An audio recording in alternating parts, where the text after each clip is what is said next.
ဒေါက်တာမင်းထင်မိုးရေးသားထားတဲ့စာအုပ်ထဲကမြင်ကြီးသိမ့်မှာရင်သွေးကဘာစာအုပ်ထဲက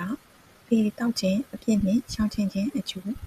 ဖြစ်ပါတယ်။သေတောက်နှင့်တစ်မတ်တင်လာရေးခွင့်မသိပြင်းဤမေယူဂျေစုမဆက်ဟီရောထက်ခင်ခပင်းများထို့အကုသိုလ်ကို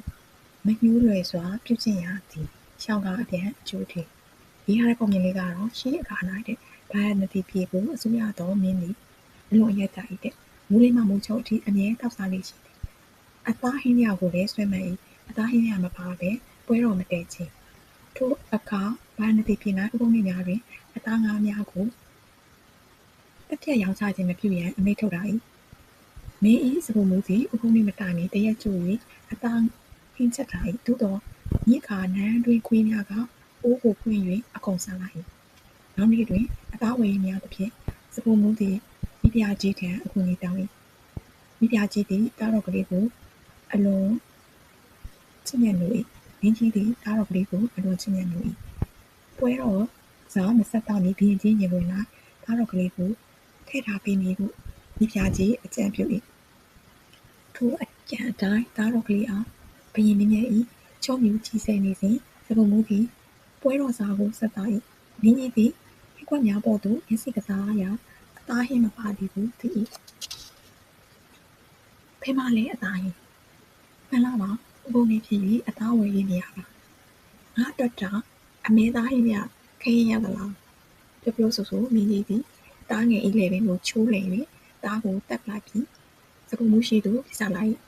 တွားအမြန်ချက်ကိုအမိပေး၏စပုံမူသည်အလျင်မြန်ချက်၍ဆက်သား၏မင်းကြီးသည်တားတော်ကလေးအသားဟင်းများဖြင့်ညစာကိုပွဲတော်တည်အရက်တောက်၏မူရည်၍အိပ်ပျော်သွား၏မနေ့မိုးတောက်တော့တားတော်ကလေးကိုလူလာပါဟုမိတ်ဆို၏မိဖုရားကြီးကငူယိုလျက်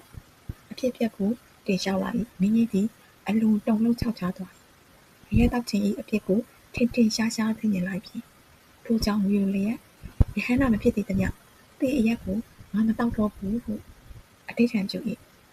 ထိုမင်းကြီးကဂေါရမမြတ်စွာဘုရား၏လက်ရရန်အရှင်သာရိပုတ္တရာမထေရ၏အလောင်းလာပေသည်အရက်သေးစာသည်ပါရမီရှင်ကြီးကိုသောမောက်မာစီကအာရင်နှစ်သေးထားကိုပင်ကိုယ်တိုင်လေလိန်ချိုး၍တစ်ဖြက်စီစာမှုပပြလေးကတော့တေးမန်းဟုသိမြတ်သားနှင့်မိုးရစိတ်ထားတောက်စားလို့လုံးလာဖြူကတောက်စားမိကတတိမှတ်တော့အခုသူလူကျူးမြင်တော့တကယ်ပဲပေါ့အပင်ရဲကြမယ်ဆိုလွတ်လာပြန်လေမူးမိန်နေပေါက်ရွယ်အယူကိုဒါကြောင့်ပြင်စားလာတကြပါစေ